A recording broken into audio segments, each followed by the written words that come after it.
எனக்கு வாழ்க்கையில் நடக்கிற மோசமான விஷயங்கள் எல்லாத்துக்கும் நான் தான் காரணம் நினச்சிட்டு இருந்தேன். I was broke. ஆனால் இப்போ கொஞ்ச நாளாக சில உண்மைகள் தெரியுது. நடக்கிற மோசமான விஷயங்கள், என்னுடைய பிஹேவியர்ஸ், நான் இப்படி டிப்ரெஸ்டாக இருக்கிறதுக்கெல்லாம் காரணம் இப்போ இருக்கிற என்னுடைய இமேஜ் இல்லை, இது என்னோடதே இல்லை.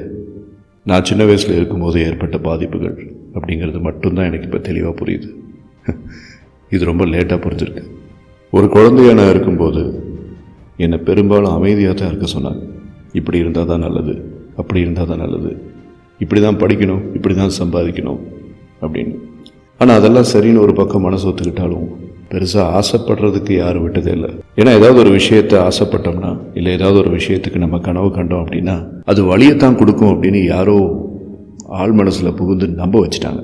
இது எல்லாம் சேர்ந்து ஒரு முக்கியமான விஷயத்தை மட்டும் புரிய வச்சுருக்கு. பிரச்சனைகள் நடக்கும்போது என் மைண்டில் இருக்கிற வாய்ஸ் என்னோடய வாய்ஸே இல்லை. அது சைல்டுஹுட் ஸ்டேஜில் நிர்ணயிக்கப்பட்ட பதிவுகள். ஆனால் அந்த பதிவுகள்லாம் என்னோடதில்லை, என்னை சுற்றி இருக்கிற நிறைய சோர்ஸ். சைல்டுஹுட்டில் நடந்த அந்த விஷயம் அப்படியே டீனேஜுக்கு வந்துச்சு. டீனேஜிலிருந்து அடல்ட்ஹுட் ஸ்டேஜுக்கு இப்போ வந்து நிற்குது. நான் சைல்டுஹுட் ஸ்டேஜில் இருக்கும்போதே அந்த பிரச்சனைகளை களையிறதுக்கு எனக்கு யாரும் சொல்லியும் கொடுக்கல, அதுக்கான சந்தர்ப்பங்களும் அமையலை. அதுக்கப்புறம் தான் தெரிஞ்சது இதுக்கு பேர் ஒன்று இருக்குன்னு, சைல்டுஹுட் ட்ராமா. நான் இன்னைக்கு ராட்சசனா சில இடங்களில் நடந்துக்கிறேன் அப்படின்னா, கோழையாக சில இடங்களில் நடந்துக்கிறேன் அப்படின்னா, முடிவெடுக்க முடியாமல் பெரிய குழப்பங்களில் இருக்கிற மாதிரி ஒரு மனுஷனாக இருக்கேன் அப்படின்னா, இது அத்தனைக்கும் காரணம் என்னுடைய சைல்டுஹுட் ட்ராமா அப்படின்னு எனக்கு இப்போ தான் புரியுது. சின்ன வயசில் பட்ட அவமானங்கள், அவஸ்தைகள், சித்திரவதைகள், ஏமாற்றங்கள், ஏக்கங்கள், தவிப்புகள், தனிப்பட்ட முறையில் நடந்த அநியாயங்கள், வெளியே சொல்ல முடியாத வலிகள், மனசளவில் ஊனமாக ஃபீல் பண்ண வச்ச தருணங்கள், ஊனமாக ஃபீல் பண்ண வச்ச ஆட்கள், சிந்தனைகள், சூழ்நிலைகள், இது எல்லாத்துக்கும் மொத்தமாக ஒரு பேர் வச்சா அந்த பேர் தான் சைல்டுஹுட் ட்ராமா. ஸோ சைல்டுஹுட் ட்ராமாவிலிருந்து நீங்கள் மீண்டு வர்றதுக்கு, இந்த இன்னர் சைல்டு ஹீலிங் அப்படிங்கிற அந்த ஷிஃப்ட் நடக்கிறதுக்கு நீங்கள் என்னென்னலாம் செய்யணும்? உங்கள்கிட்ட இருக்கிற பல மன சங்கடங்களுக்கு காரணம் உங்களுடைய சைல்டுஹுட் ட்ராமா. நிறைய வெரைட்டிஸ் அதில் இருக்குது. ட்ராமா அப்படிங்கிறது ரொம்ப சாதாரண word. But childhood abuse, childhood related slavery, childhood damage, childhood attack, childhood assassination of emotions, emotional abuse இந்த சைல்டுஹுட்னு நிறைய லேபிள் இருக்குது. நமக்கு எப்படி தெரியும் ஒரு பர்டிகுலர் பர்சன் வந்து தன்னுடைய சைல்டுஹுட்டில் என்னென்ன பிரச்சனைகளை ஃபேஸ் பண்ணாங்க அப்படின்ட்டு? அந்த பர்சன் வந்து ஒரு ஹஸ்பண்டா, ஒரு ஒய்ஃபா, ஒரு பிஸ்னஸ் மேனா, ஒரு பிஸ்னஸ் உமனா, ஒரு சேல்ஸ் பர்சனா, ஒரு சேலரிட் ப்ரொஃபஷனலாக, ஒரு ஸ்டூடெண்ட்டாக இப்போது மக்களாக கலந்து வாழ்ந்துகிட்டு இருக்காங்க. And they don't know that their current sufferings and struggles are because of the childhood trauma. இப்போ கேட்டுட்டு இருக்கிற நீங்கள், பேசிக்கிட்டு இருக்கிற நான், நம்ம எல்லாருமே ஏதாவது ஒரு வகையில் சைல்டுஹுட் ட்ராமாவில் அவதிப்பட்டிருக்கோம். பல பேர்த்துக்கு அது ரொம்ப விசிபிளாக, அது ரொம்ப அதிகமான ஞாபகங்களை கொடுக்கக்கூடிய ஒரு பாஸ்ட் சாப்டராக இருக்குது, சாப்டர்ஸாக இருக்குது. So in this video we are going to speak about some 7 or 8 solutions to come out of the childhood trauma. எப்படி வாழ்க்கை இப்படியே போயிட்டு இருந்தால் என்ன ஆகுறது? அதோடைய ரூட் காஸ் அப்படிங்கிறத கண்டுபிடிச்சு, don't we have to do something about it? So that's why I have brought some interventions, very very simple interventions here. இதில் இருக்கிற இந்த சொல்யூஷன்ஸ் எல்லாமே நீங்கள் ஒரு 20 days தொடர்ந்து நீங்கள் செஞ்சுட்டு வாங்க. எல்லாத்தையுமே நீங்கள் பண்ணுங்கன்ட்டு நான் கம்பல் பண்ணல. Pick some 4 or 5 out of this and try to do that. சொல்யூஷனுக்கு போகிறதுக்கு முன்னாடி I have a question. Can you go back and see that child in you? உங்களால் அந்த இமேஜை திரும்ப பார்க்க முடியுமா? பிகாஸ் இந்த சொல்யூஷன்ஸ் எல்லாத்துலேயுமே அந்த இமேஜை திரும்ப பார்க்குறதும், அந்த இமேஜ் கூட நீங்கள் பேசுகிறதும் அப்படின்ற மாதிரி நிறைய ட்ராமேட்டிக்கான, ரொம்ப இன்ட்ரெஸ்டிங்கான சொல்யூஷன்ஸ் இருக்குது. You really can see the child. உங்களுடைய இன்னர் சைல்டு உங்களால் பார்க்க முடியும். உங்களுடைய அந்த டீனேஜ் டைமில் இருந்த உங்களுடைய அந்த பெர்சோனா, அந்த செல்ஃப் அப்படிங்கிறத உங்களால் பார்க்க முடியும். we need to converse with them, we need to talk to them and we need to ask questions to them, right? அதனால் have that kind of a mindset. You have to go back and you have to meet that inner child of yours. The first solution is the inner child letter. உங்களோட inner சைல்டுக்கு நீங்கள் எழுதுகிற letter. அந்த லெட்டரில், look, நீ இந்த மாதிரி ஒரு பிரச்சனையை ஃபேஸ் பண்ணுங்கிறது எனக்கு தெரியும். ஆனால் இந்த பிரச்சனையில் இப்படி நடந்துருக்கிறதுக்கு பதிலாக வேற எப்படி நடந்திருந்தா நீ வந்து ஒரு நல்ல மனுஷனாக வளர்ந்துருப்ப? Just tell me, how better this could have happened. Just tell me, அவங்க உன்னை இப்படி பேசுறதுக்கு பதிலாக அவங்க எப்படி பேசியிருந்தா நீ நல்லா feel பண்ணியிருந்திருப்ப. This is a very important kind of self revelation. ஏன்னா இந்த இடத்துல நீங்கள் உங்கள் சைல்டுகிட்ட பேசும்போது you will get answers. அது பைத்தியக்காரத்தனமாக இருக்குது, எனக்கே நான் லெட்டர் எழுதிக்கிறதா அப்படின்னு. ஏன், அதில் என்ன தப்பு செஞ்சா என்ன? You have to ask a lot of questions in this. Questions நீங்கள் கேட்குறீங்க அப்படிங்கிறத விட இங்கே ரொம்ப முக்கியமான ஒரு விஷயம் தெரியுமா? You have to forgive. You have to forgive many people. அந்த inner child கிட்ட you have to tell, okay, don't worry. Forgive them. Forgive him. Forgive her. Or forgive that group of people. உன்னை இந்த மாதிரி பிரச்சனைக்குள்ள ஆழ்த்தன ஆட்களை மன்னிச்சிரு, கடந்து வா. Just let it go. Okay? நிறைய பேருக்கு இதே மாதிரி பிரச்சனை நடந்திருக்கு, உனக்கு மட்டும் தனியாக இல்லை. You are not alone in this. So why don't you just forgive, let go, relax அப்படின்ட்டு உங்கள் இன்னர் சைல்டுக்கு நீங்கள் எழுதுகிற லெட்டர், அதில் நிறைய கொஸ்டின்ஸ் கேளுங்க, அதில் நிறையா ஸ்டேட்மெண்ட்ஸை சொல்லுங்கள், அதில் இந்த மாதிரி மன்னிச்சு போ அப்படின்னு சொல்லுங்கள், கொஞ்சம் தாராளமான ஒரு விசாலமான பார்வையில் அதை பாரு அப்படின்னு சொல்லுங்கள். நல்ல விஷயங்கள் நடந்திருக்கு, நல்ல விஷயங்களுக்கு அந்த சைல்டுஹுட் ஸ்டேஜ்லேயே சில நல்ல விஷயங்கள் நடந்திருக்கு இல்லையா, அதை நீங்கள் கொஞ்சம் ரீகால் பண்ணி ஃப்ளாஷ்பேக் பண்ணி அதுக்கு கிராட்டிடியூட் எக்ஸ்பிரஸ் பண்ண முடியுமான்னு பாருங்கள். All that has to be in this letter. That's the first solution, the inner child letter. So அது நீங்கள் எழுதுறது தான். You're not going to post it somewhere. You're just writing the letter and your subconscious observes all this. And நமக்குள்ளேயே இது ஒரு ரெவலேஷனாக நடக்குது அப்படிங்கும்போது நமக்குள்ள ஏகப்பட்ட செல்ஃப்ஸ் இருக்குது. அந்த செல்ஃப்ஸில் முக்கியமாக ஒரு செல்ஃப் நீங்கள் இப்போ பேசுகிறத கேட்கும். And that is the child self. This is the first solution. இதில் ஒரு 15-20% உங்களுடைய சைல்ட்ஹுட் ட்ராமா அப்படிங்கிறது கொஞ்சம் ரெக்கவர் ஆகும். The second psychological solution is reparenting exercise. Parents were there, your friends were there, your brother, your sister, எந்த சிப்ளிங்காக இருந்தாலும் அவங்களும் அங்கே இருந்தாங்க. ஆனாலும் டேமேஜ் நடந்துருச்சு இல்லை. அதனால் நம்ம இங்கே பேரண்ட்ஸ் எல்லாம் வந்து ப்ளேம் பண்ணிகிட்டே இருக்க முடியாது. But we can do reparenting, right? So ரீபேரண்டிங்கில் வந்து என்னென்னா, இது அந்த இன்னர் சைல்டு லெட்டர் அப்படிங்கிறத விட இன்னும் கொஞ்சம் advanced. Okay, so just close your eyes and talk to the child and relax. It is not your fault. It should not have happen like this. You did not deserve it. I totally agree. எனக்கு நல்லா தெரியுது உனக்கு இது நடந்திருக்க தேவையில்லை, அது உன்னுடைய தப்பு இல்லை. அண்ட் ரொம்ப முக்கியமாக you are actually safe now. இந்த 3 ஸ்டேட்மெண்ட்ஸ் பாருங்கள். Tell your inner child you're safe now, don't worry. And second statement is it was not your fault. And third statement is, yes, you did not deserve it, but still it has happened. But no problem, you're safe now. It was not your fault. So இந்த மாதிரி taming பண்ணுற மாதிரி அன்னைக்கு யாரோ உங்ககிட்ட பேசியிருந்தாங்க அப்படின்னா இன்னைக்கு இந்த கரண்ட் லைஃப்பில் நீங்கள் இவ்வளோ பாடுபட மாட்டீங்க இல்லையா? ஸோ இது ஒரு சைக்கலாஜிக்கல் ஹீலிங் ப்ராசஸ் அப்படிங்கிறதுனால when you are talking to the child and when you are reparenting, நீங்கள் அதாவது அடல்ட் செல்ஃபான நீங்கள் அந்த சைல்டு செல்ஃபான உங்களுடைய செல்ஃபுக்கு பேரண்ட்டாக பேசுறது அப்படிங்கிறது. டிரான்சாக்ஷன் அனாலிசிஸ் அப்படிங்கிற தத்துவம் இருக்குது இதுக்குள்ளே. ஸோ பேரண்ட் சைல்டு அப்படின்னு வந்தாவே டிரான்சாக்ஷன் அனாலிசிஸ் கூகுள் பண்ணி பாருங்கள், அந்த டேர்மை உங்களுக்கு புரியும். So here as a parent you are talking to the child and you are healing the child by a proper counsel, right? And you are speaking with soothing words and your inner child will listen to it. The third psychological solution to get rid of childhood trauma is name the wound. Journaling practice. முதல்ல இந்த childhood ட்ராமாவுக்கு ஒரு பேர் வைங்க, அதை identify பண்ணுங்க, label பண்ணுங்க. Because trauma is always hidden somewhere. It really erodes you being in a silent zone. அப்படியே ஒளிஞ்சிருந்து உங்களை அப்படியே அரிச்சுக்கிட்டு இருக்கிற ஒரு விஷயம் அது. So when you are labeling it and when you are naming it and when you are writing about it, you are actually doing a fantastic healing. Name the wound அப்படிங்கிற இந்த டெக்னிக்கில் இப்படி எனக்கு நடந்துச்சு அப்படின்னு சொல்லி ஒவ்வொரு விஷயத்துக்கும் ஒரு 3-4 விஷயம் இருக்குன்னு வச்சுங்களேன். அன்ஃபார்ச்சுனேட்லி சில பேருக்கு அப்படி இருக்கலாம். அப்படி இருக்கிற பட்சத்தில் you just name the wound and you just write in a journal about all that. So எங்கேயும் வந்துட்டு there is a conversation between the adult self and the child self. And இந்த இடத்துல அந்த ட்ராமாவை டிஸ்எம்பவர் பண்ணுறீங்க. அந்த wound வந்து நேம் பண்ணி, since the drama is hiding in silence, அந்த woundக்கு நேம் கொடுத்து அதை வந்து அதை பற்றி கண்டுபிடிச்சி டிஸ்கவர் பண்ணுறீங்க. You see, when you have a knowledge about a problem, the problem is half solved. அந்த மாதிரி அதை ட்ராமாவை நேம் பண்ணி அது எதனால் ஏற்பட்டுச்சு அப்படிங்கிற மாதிரி நீங்கள் அனலைஸ் பண்ணி நீங்கள் ஜேர்னலிங் பண்ணும்போது what happens is the trauma loses its power and it has been disempowered and you are getting more powerful.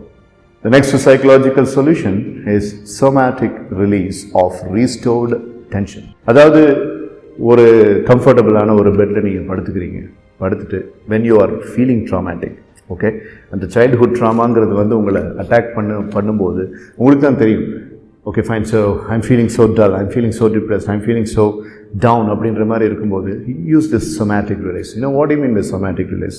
Just lie down and you are just concentrating on your body parts and you are releasing the tension. So இது ஒரு meditation மாதிரி. இந்த somatic releaseல ரொம்ப முக்கியமான ஒரு விஷயம் என்னென்னா, ஃப்ளாட்டாக படுத்துட்டு டீப் ப்ரீத்திங் நீங்கள் பண்ணணும். அண்ட் ஒவ்வொரு தடவை நீங்கள் டீப் ப்ரீத்திங் பண்ணும்போது when you are breathing in, you have to visualize that you are having the universal breathing coming in, and when you are breathing out, you have to visualize that the negative energy is going out through the breath அப்படின்ற மாதிரி. And this is called as somatic release. உங்களுக்குள்ள அந்த childhood ட்ராமானால store ஆகிருக்கிற டென்ஷனை release பண்ணுறது தான் இதனுடைய பெரிய function. So whenever you are feeling so dull and when you are feeling so dejected because of the childhood trauma, have a somatic release therapy. And அதை வந்து ஒரு 10 minutes-ஓ இல்லை ஒரு 5 minutes-ஓ நீங்கள் வந்து அதை படுத்து நீங்கள் செய்யும்போது அதுக்கப்புறம் you will feel so relaxed as if you have got out of nap. And this one is my personal favorite. Note, voice note journaling. Just take your phone or a recording device and speak to yourself and record the voice. No filters, no shame, just record your voice.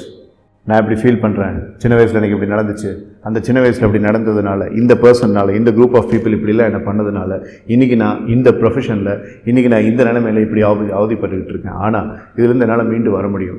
திரும்ப நான் ஏன் அதை பற்றி இப்படி பேசுங்க. Okay, so உங்கள் வாய்ஸை நீங்களே ரெக்கார்ட் பண்ணுறீங்க. அதில் வந்துக்கிட்டு எந்த ஃபில்டரும் இல்லாமல், எந்த விதமான ஒளிவு மறைவும் இல்லாமல் ட்ரூத்தை மட்டும் நீங்கள் பேசுகிறீங்க.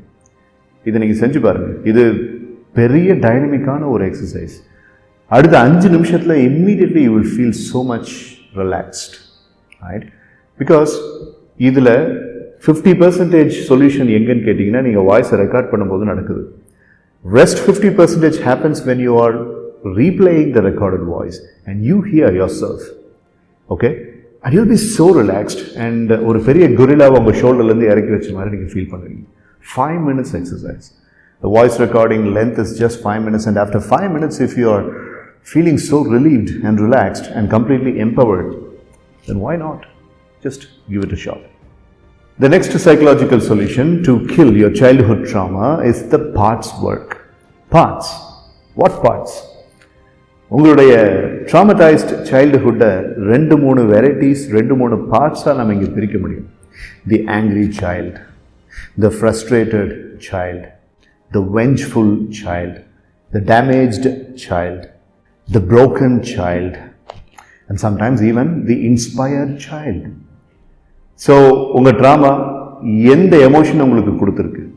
கோபமா, ஏமாற்றமா, ஒரு டிப்ரெஷனா, இல்லை ஒரு விதமான ஒரு டிசப்பாயின்மெண்ட்டா, அது என்னவாக இருந்தாலும் சரி. இந்த பார்ட்ஸ் ஒர்க்கில் அந்த ஆங்கிரி சைல்டாக இருந்துச்சு அப்படின்னா, for example, you have to ask, tell me, what made you angry here?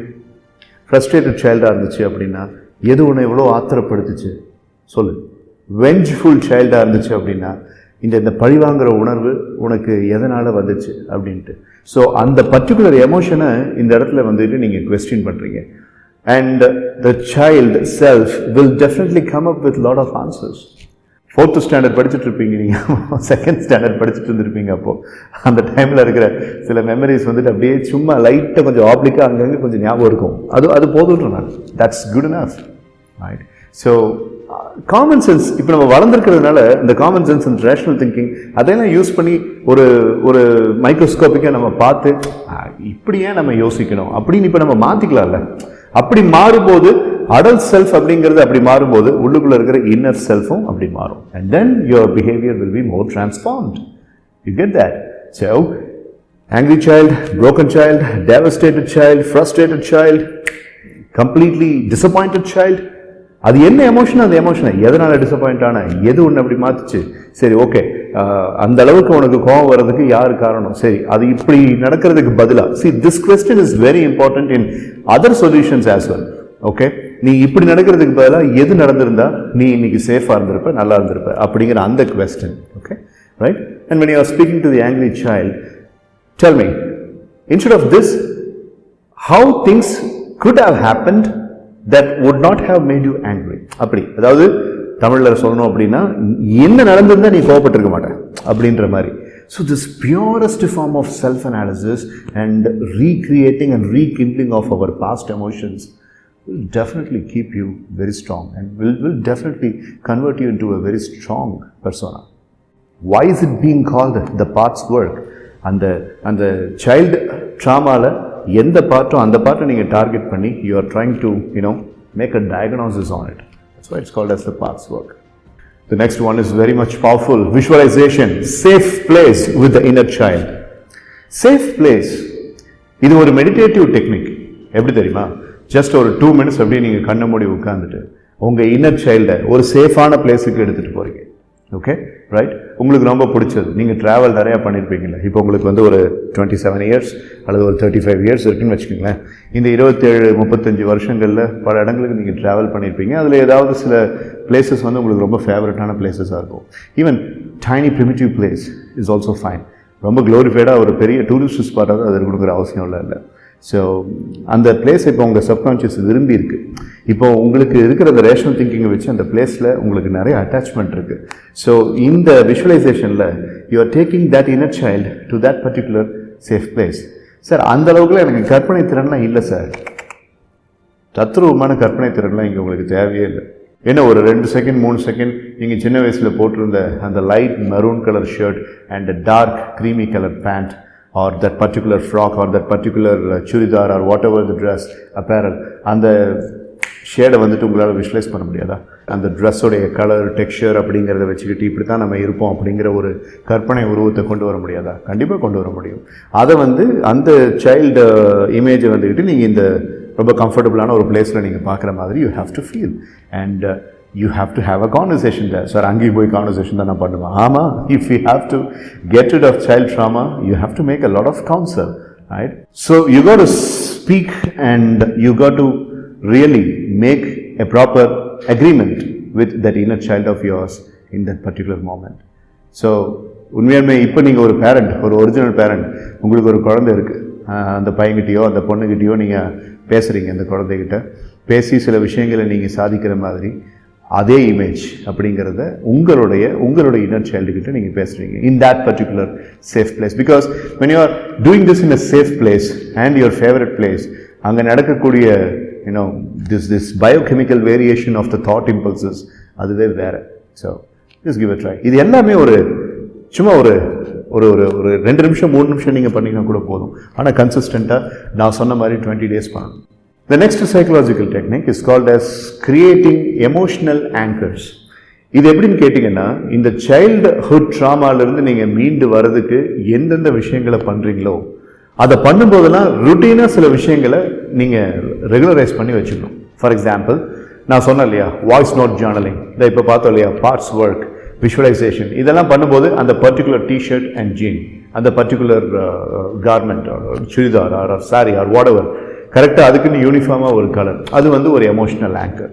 Okay, அதே மாதிரி இன்னொரு சாய்ஸ் பார்த்தீங்க அப்படின்னா, இந்த சைல்டுஹுட் ட்ராமா சைக்கலாஜிக்கல் ஹீலிங் மெத்தட்ஸை பண்ணும்போது ஒரு கேண்டிலை லைட் பண்ணி வச்சிங்க அப்படின்னா there will be a good energy there. That's another emotional anchor. And another one is trauma playlist அப்படின்னு உங்கள் ஃபோனில் இருக்கணும். நீங்கள் இந்த ட்ராமா ரிலேட்டடான விஷயத்தை பண்ணும்போது, அதை ஹீல் பண்ணுறதுக்கு நீங்கள் பண்ணுற அந்த விஷயத்தை பண்ணும்போது சில certain songs and particular songs அப்படிங்கிறது பாடிட்டு இருக்கிற மாதிரி இருக்கும்போது conditioning happens. Okay, fine. So this song is conditioned with child healing.